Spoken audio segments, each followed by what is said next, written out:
आज हम लोग कौन सी चल रहे हैं? अलजेब्रा में। अलजेब्रा में वैसे भी पढ़ चुके हैं इक्वेशन बहुपद, लेकिन बहुपद पहले नहीं पढ़ना होता है। समझा, बीज गणित में 4 भाग होते हैं। सबसे पहले बहुपद जो कि पढ़ चुके है ना, उसके बाद आता है 2 चर वाले रैखिक समीकरण, और बाद आता है द्विघात समीकरण, और बाद आता है एगो चैप्टर समांतर श्रेणी। एगो है देखिए तो जी है। पहले आता है बहुपद। पहले कौन? बहुपद आता है। दूसरा आता है 2 चर वाले रैखिक समीकरण, 2 चर वाले रैखिक समीकरण। तीसरा में आता है द्विघात समीकरण। तब आता है समांतर श्रेणी। यह बीज गणित के चारों लेसन जो है बीज गणित का भाग है। सबसे पहले पढ़ना चाहिए कौन सी? बहुपद। लेकिन नहीं, सबसे पहले बहुपद पढ़े नहीं समझ में आएगा। सबसे पहले द्विघात समीकरण पढ़िए, उसके बाद चलेंगे 2 चर वाले, उसके बाद बहुपद, उसके बाद समांतर श्रेणी। बात समझ में लो। लेकिन हम लोग पढ़ चुके हैं बहुपद, कोई दिक्कत नहीं है। आप बढ़िया समझ में आएगा ये चीज। सबसे पहले द्विघात, तब 2 चर, तब बहुपद, तब समांतर श्रेणी। अभी हम लोग शुरू करेंगे आज द्विघात। अभी देखें बहुपद। इस बीज गणित का परिचय पहले समझ लो। संख्या 2 प्रकार का होता है। हम लोग संख्या ढेर पढ़े हैं, सम विषम, वहां उनय, चर, अचर, ये सब पढ़ल है। चर किसे कहते हैं? वैसी संख्या जिसका मान बदलते रहता है उसे चर कहते हैं। बदलने का मतलब उसका वैल्यू फिक्स नहीं है। जैसे मार्कर चर है कि अचर है? बोर्ड चर है कि अचर है? अचर। अगर मान नहीं बदलते, पुराना होती तरह कोई कबड़ वाला नहीं पूछेगा। तो जिसका मान नहीं बदलेगा, सोना को चाहिए सोना, चर है कि अचर? चर बदल जाएगा, कभी भी उसका रेट घट सकता है, बढ़ सकता है। तो वैसी संख्या जिसका मान बदलते रहता है उसे क्या कहते हैं? चर में ए से लेकर के जेड तक। क्लियर है? अचर में क्या कहता है? वैसी संख्या जिसका मान कभी नहीं बदलता है उसे अचर कहते हैं। जैसे 1 2 3 4 डॉट डॉट डॉट कहाँ तक? 4 कभी बदलेगा? नहीं। 5 कभी बदलेगा? नहीं बदलेगा। तो जो नहीं बदलेगा उसे अचर, जो बदलेगा उसे चर। अब इसके बाद आता है बीजगणितीय पद।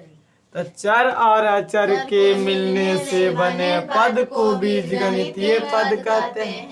एगो चर रहना चाहिए। देखो इसमें बीजगणितीय पद है क्योंकि एगो चर है, ये वाला अचर है, दोनों मिल गया बीजगणितीय पद कहलाया। यहाँ भी देखो ये अचर है, ये चर है, दोनों मिल गया बीजगणितीय पद कहलाया।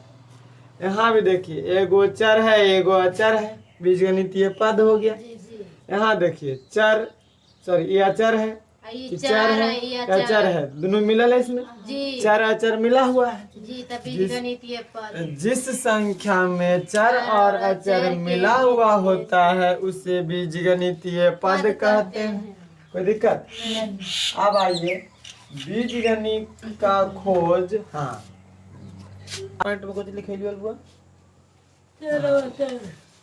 चर अचर बीजगणितीय पद। उसके बाद बीजगणित के खोज का प्रथम प्रयास कब किया गया? बेबीलोनिया में किया गया। बेबीलोनिया में किया गया था, लेकिन सक्सेस नहीं हुआ। खोज वहाँ किया गया बेबीलोनिया में। जितना भी खोज होता था पहले सब बेबीलोनिया में ही होता था। चाहे वो मैथ का खोज हो, चाहे वो साइंस का खोज हो, चाहे वो इतिहास का खोज हो, चाहे कोई भी चीज का खोज जो होता था सबसे पहले बेबीलोनिया में होता था। लेकिन वहाँ सक्सेस नहीं हुआ। वहाँ से इसको उठा के लाया गया अलेक्जेंड्रिया, यूनान देश है। यूनान में अलेक्जेंड्रिया नामक स्थान पर लाया गया। जैसे खोज करने के लिए वो लैब होता है, लैब जैसे दवा बनता है, जहाँ दवाई का कोरोना वैक्सीन बना वहाँ खोज किया गया उसको, तो उसमें लैब में खोज किया जाता है। तो इस संस्था को उठा करके अलेक्जेंड्रिया लाया गया यूनान में।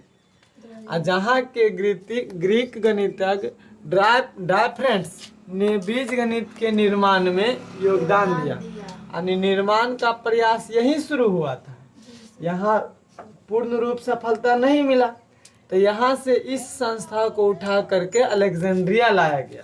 जैसे मान लिया हम यहाँ कोचिंग आपसे पढ़ा रहे हैं, यहाँ नहीं सक्सेस करें, उठा के कहीं और लेके जा सकते हैं नहीं, तो यहाँ से निर्माण में योगदान दिया। यहाँ जब हम यहाँ से उठा के कहीं लेके जाएंगे, कोई ऐसा व्यक्ति मिल जाएगा जो कि हमको और मदद करेगा।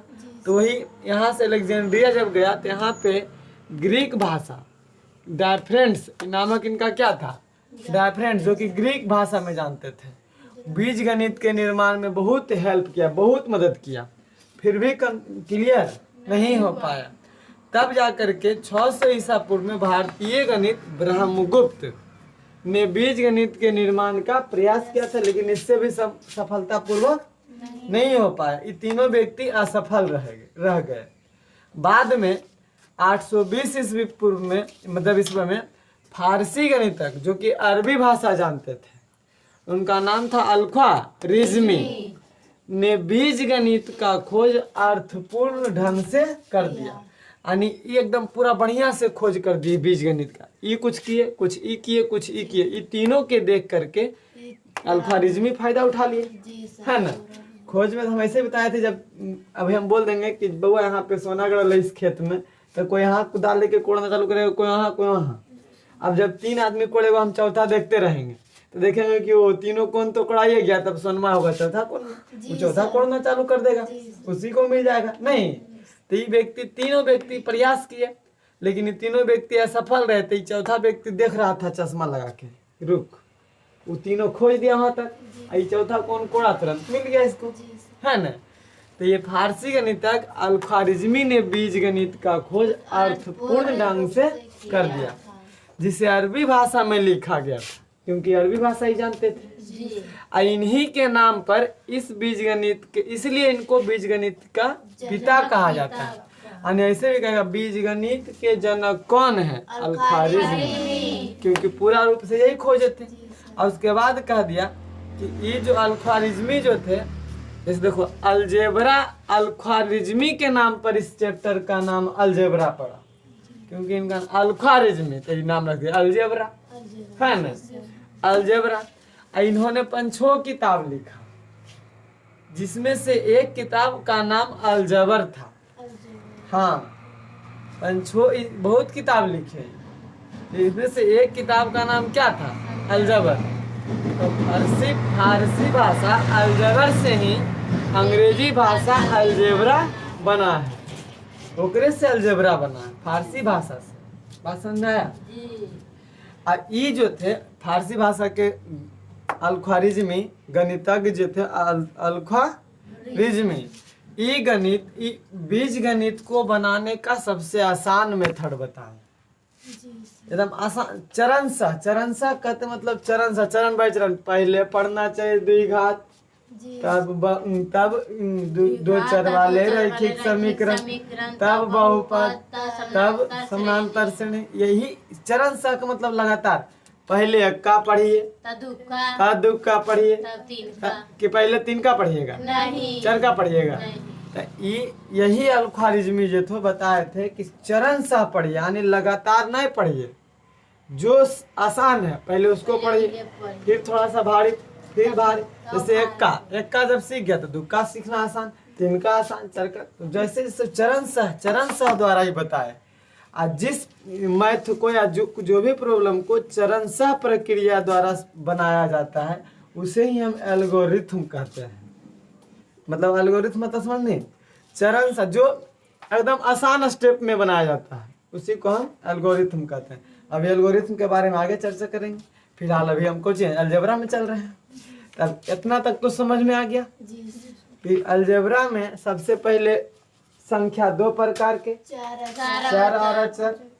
चर वैसी संख्या जिसका मान हमेशा बदलते रहता है, अचर वैसी संख्या जिसका मान कभी नहीं बदलता है।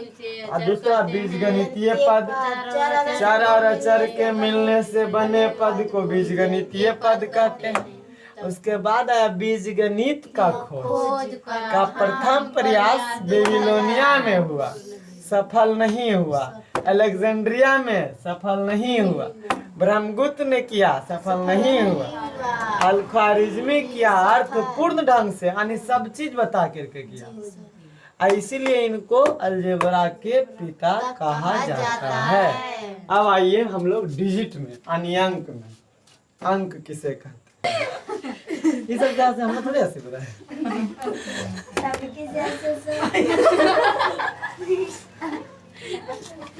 डिजिट ममता दीदी क्या बढ़ा गई है? अंक वैसा अंकन पद्धति जिसके द्वारा संख्या का निर्माण होता है। अंक कहते हैं। अंकों की कुल संख्या 10 होती है। 0, 1, 2, 3 ये सब क्या है? अंक है। अब फिर क्या बोला? अंकों से मिलकर संख्या बनती है। वही तो यहाँ लिख लिए।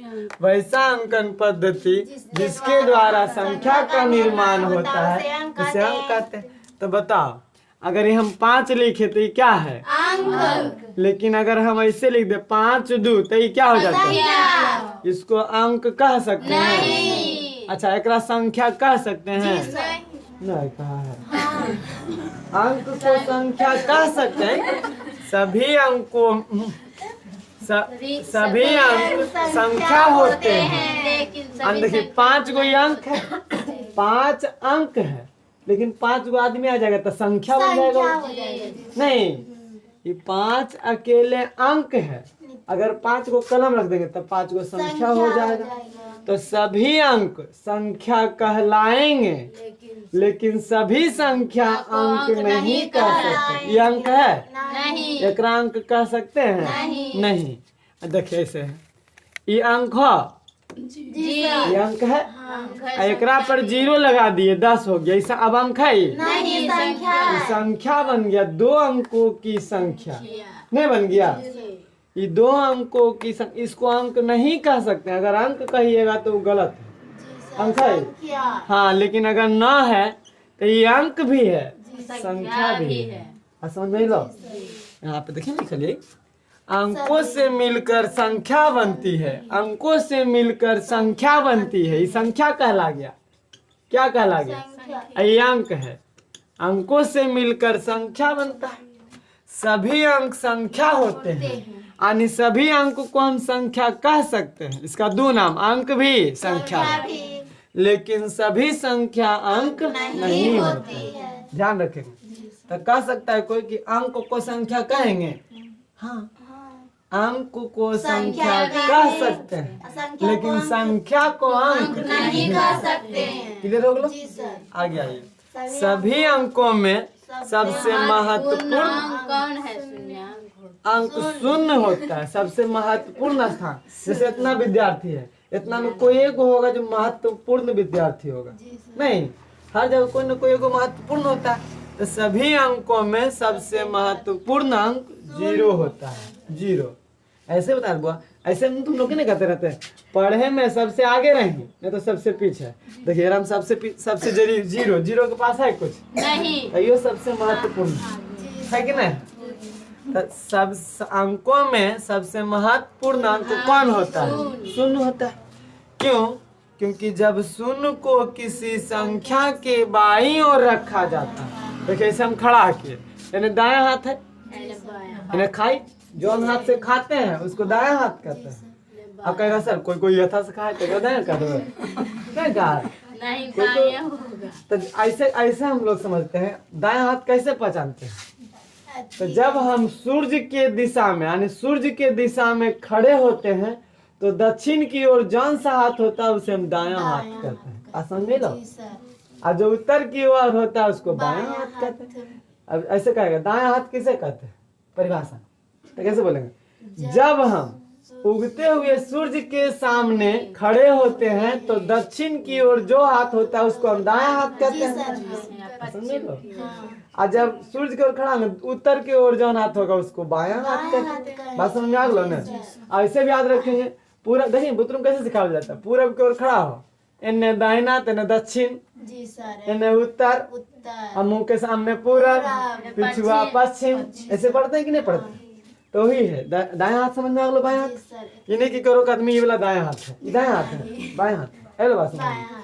तो देखिए क्या बोला, एग्जाम। जब शून्य को किसी संख्या के बाईं ओर रखा जाता है, बाईं ओर मतलब देखिए एग्जाम्पल यहाँ पे ऐसे मान लो ये 4 लिखे, तो बायां एन्ने होगा कि एन्ने? एने। बता, एन्ने हो तो बायां कि एन्ने? एने होगा। इस तरफ होगा बाएं? नहीं नहीं, खड़ा हो मैंने, ओ बायां एन्ने क्यों क्यों क्यों कोटि कोटि प्रणाम शंभो कोटि नमन दिगंबर